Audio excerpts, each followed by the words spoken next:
আসসালামু আলাইকুম ফ্রেন্ডস, সকলে কেমন আছেন? আই হোপ সকলে খুব ভালো আছেন। আমি আবারও হাজির হয়েছি আপনাদের সামনে নতুন টিউটোরিয়াল নিয়ে। ভিউয়ার্স, গত পর্বে আমরা এই প্ল্যানটি ড্রাফটিং করছিলাম এবং আমাদের ড্রাফটিং করতে করতে একটি ইউনিট শেষ হয়ে গেছে, মানে একটি ইউনিট আমরা কমপ্লিট করেছি, ট্রেস করেছি। তো এখন আমরা যে কাজটি করব, আমরা এটিকে সিলেক্ট করে, লাইনগুলিকে টোটালি সিলেক্ট করে আমরা এটিকে আরেকটি কপি করব।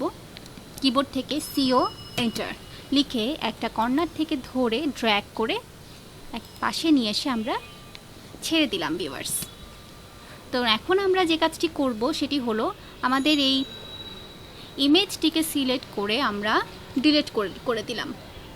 তো ভিউয়ার্স দেখুন, আমরা ইমেজটিকে ডিলিট করে দিলাম কারণ আমাদের আর ইমেজটি প্রয়োজন হচ্ছে না। আমাদের যতটুকু প্রয়োজন ছিল আমরা কিন্তু ততখানি ড্রাফট করেছি, মানে আমরা ততখানি অঙ্কন করে নিয়েছি। এখন আমরা যে কাজটি করব ভিউয়ার্স, আমাদের যেহেতু কালারের প্রয়োজনের স্বার্থে আমরা এখানে ব্লু কালার নিয়েছিলাম, এখন আমরা যেটি করব, আমরা এগুলিকে ধরে হোয়াইট করে দিব। আমরা এখান থেকে কালারে বাই লেয়ার করে দিব। দেখুন আমাদের কিন্তু কালারটি চেঞ্জ হয়ে গেছে। তো ভিউয়ার্স, আমি আবারও আপনাদেরকে দেখিয়ে দিচ্ছি। লাইনটি সিলেক্ট করে আমরা এখান থেকে, আমাদের ব্লু কালার আছে, তো আমরা বাই লেয়ার করে দিচ্ছি। আমাদের কালার কিন্তু চেঞ্জ হয়ে যাচ্ছে। তো এখন আমরা চাইলে ম্যাচ করে দিতে পারি, আমরা ম্যাচ করে দেই। ভিউয়ার্স দেখতে পাচ্ছেন আমাদের কিন্তু গ্রাফিক্স ফুটে উঠছে। আমরা কালারটি নিয়েছিলাম যে ইমেজের উপরে হোয়াইট, আমরা যেহেতু ইমেজটা হোয়াইট ছিল এজন্য হোয়াইট কালারের উপরে তো হোয়াইট বোঝা যাবে না, সেই জন্য আমরা ব্লু কালার নিয়েছিলাম। তো এখন আমরা মূল প্ল্যানে ফিরে আসছি। আমরা আমাদের লেয়ার মেনটেন করে এবং কালার মেনটেন করে আমরা কাজ করছি। তো আমি একে একে সবগুলি এভাবে ম্যাচ করে নিচ্ছি আমাদের যতগুলি লাইন আছে।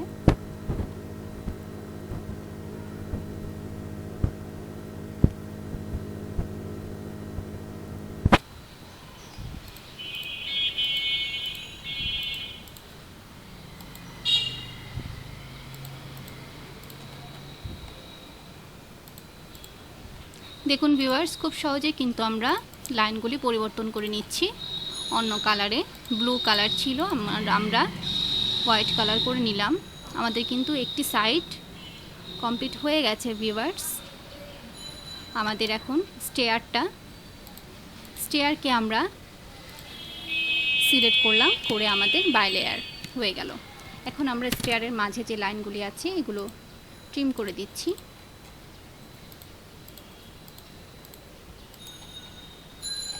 ভিউয়ার্স, আমি আপনাদেরকে কিন্তু অনেক শর্ট উপায়ে আমি কাজ দেখাতে পারছি না, এর থেকেও আরও ফাস্ট কাজ করা যায়, কিন্তু বিগিনার হিসাবে আপনাদের ডিটেলে শেখাটা খুব জরুরি। তো সেই কারণে আমরা ডিটেইলি কাজগুলোকে শিখছি। আমরা যখন কাজ করতে করতে, প্র্যাকটিস করতে করতে এক্সপার্ট হয়ে যাব, তখন কিন্তু আমাদের মাথায় অনেক শর্টকাট কমান্ড এবং শর্টকাট ওয়েতে কীভাবে কাজ করা যায় সেই সমস্ত টেকনিকগুলি কিন্তু চলে আসবে। সেগুলোও আমি আপনাদেরকে দেখাবো ভিউয়ার্স। তবে প্রথমে আমরা আমাদের টিউটোরিয়ালগুলোকে দীর্ঘায়িত করছি এবং আমরা ডিটেইলে ধীরে ধীরে একটি প্ল্যানকে কিভাবে আমরা ড্রাফট করব, কিভাবে ইমেজ থেকে ট্রেস করব, স্কেল করে সেটি আপনাদেরকে দেখাচ্ছি ভিউয়ার্স।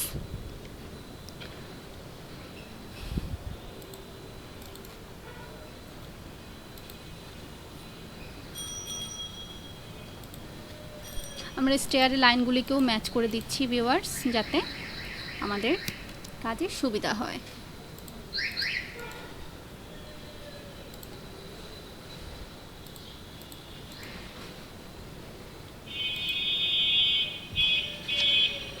আমরা ফাইলটিকে সেভ করে নিচ্ছি, যাতে আমাদের ফাইলটিতে যে কাজগুলি করলাম সেগুলো সংরক্ষিত অবস্থায় থাকে।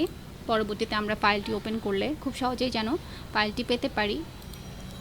তো আমাদের আরেকটু বাকি আছে, এগুলো কমপ্লিট করে দিচ্ছি ভিউয়ার্স।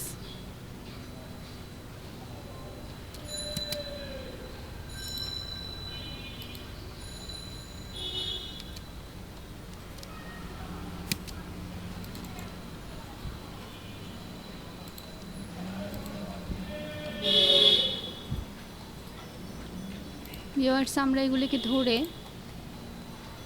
আমরা এখন যেটি করব, আমরা ড্র অর্ডারে গিয়ে ব্রিং টু ফ্রন্ট করে দিচ্ছি। দেখুন, তাহলে কিন্তু মনে হচ্ছে যে এই কলামের লাইনগুলি কিন্তু ওয়ালের লাইনগুলির ওপরে আছে, সেটি মনে হচ্ছে। যেমন এখানে মনে হচ্ছে লাইনগুলি এর সাথে লেগে আছে। তো আমরা কলামটিকে সিলেক্ট করে ব্রিং টু ফ্রন্ট করে দিলাম। দেখুন, এখন কিন্তু গ্রাফিক্যালি বিষয়টি ভালো দেখাচ্ছে। প্রত্যেকটি কাজেরই ভিউয়ার্স একটি নিয়ম আছে, একটি সিস্টেম আছে। আমরা যদি সেটিকে ফলো করি তাহলে কিন্তু আমাদের কাজটি নির্ভুল হবে।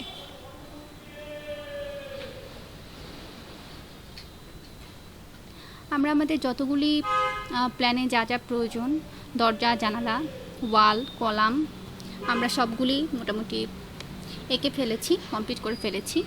এখন আমরা যে কাজটি করব ভিউয়ার্স, সেটি হলো আমরা আমাদের একটা সাইডের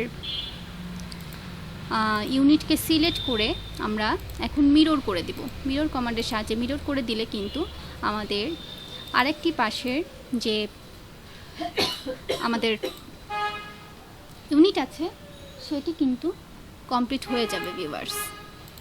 তো আমরা ভালো করে চেক করে নিচ্ছি যে আমাদের কোনো লাইন বাকি আছে কিনা। তো দেখুন ভিউয়ার্স, আমরা এখন এটিকে সিলেক্ট করে এখন মিরর কমান্ডের সাহায্যে নিয়ে আমরা কিন্তু এখান থেকে মিডিল পজিশন থেকে আমরা ধরে এভাবে ড্র্যাগ করলাম, এন্টার দিলাম। তো দেখুন, খুব সহজে কিন্তু আমাদের আরেকটি সাইড কমপ্লিট হয়ে গেল ভিউয়ার্স। তো এখানে যেটি হয়েছে ভিউয়ার্স, এখানে আমাদের কিছু লাইনের আমরা ডাবল করে ফেলেছি। তো আমরা আবার কন্ট্রোল জেড দিয়ে ব্যাক করছি। আমাদের মিডল লাইনটা আমাদের হবে না, সিলেক্ট হবে না।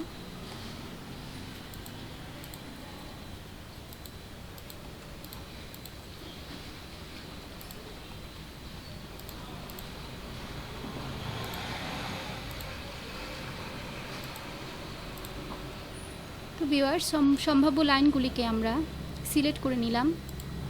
আমাদের যা যা প্রয়োজন হবে, এখন কিবোর্ড থেকে MI এন্টার প্রেস করে মিডল পয়েন্ট থেকে ধরে আমরা যেটা চাচ্ছি সেটি দিয়ে এন্টার করে দিলাম। তো এবার দেখুন ভিউয়ার্স, এবার কিন্তু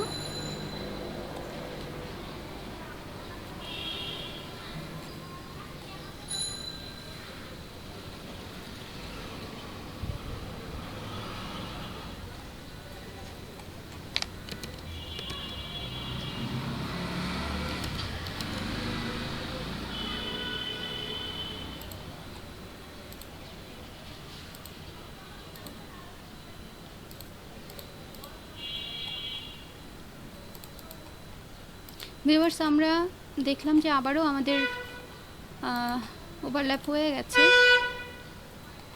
তো আমরা মিডল পয়েন্টটা সিলেক্ট করতে ভুল হয়েছে, আবারও আমরা নতুন করে সিলেক্ট করছি এবং কিবোর্ড থেকে MI এন্টার দিয়ে আমরা স্টেয়ারকে মিডল পয়েন্ট ধরছি, মিডল পয়েন্ট ধরে সাইডে এন্টার।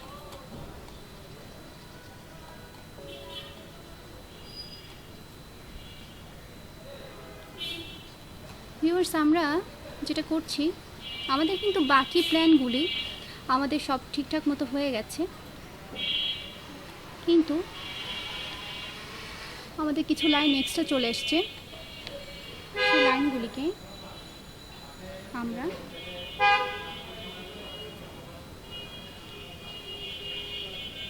ঠিক করে নিতে পারি। অথবা আমরা যেটি করতে পারি, আমরা আবারও কন্ট্রোল জেড প্রেস করে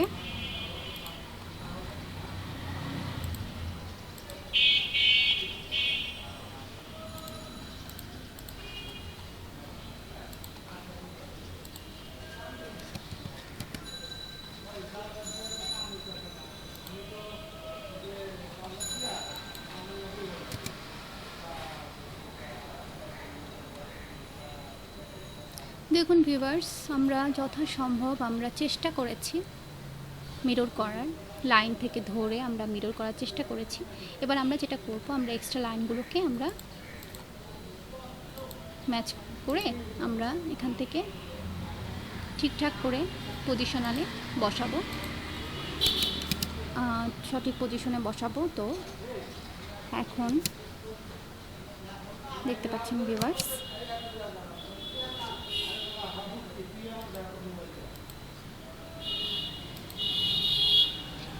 আমরা যথাসম্ভব চেষ্টা করলাম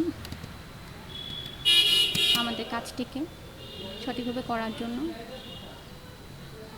তো ভিউয়ার্স, আমরা আজকে টিউটোরিয়ালে যেটি করলাম, আমরা লাইনগুলিকে আমরা লেয়ারে নিয়ে গেলাম এবং কালার পরিবর্তন করলাম এবং একটা ইউনিটকে আমরা টোটালি কপি করে মিরর করে মিডল পয়েন্ট থেকে কিন্তু আমরা দুই সাইডে ডিভাইড করে দিলাম। তো ভিউয়ার্স, এভাবেই আমাদের দুটি ইউনিট তৈরি হয়ে গেল। তো আজকের টিউটোরিয়াল এই পর্যন্তই ভিউয়ার্স, সকলে ভালো থাকবেন। আল্লাহ হাফেজ।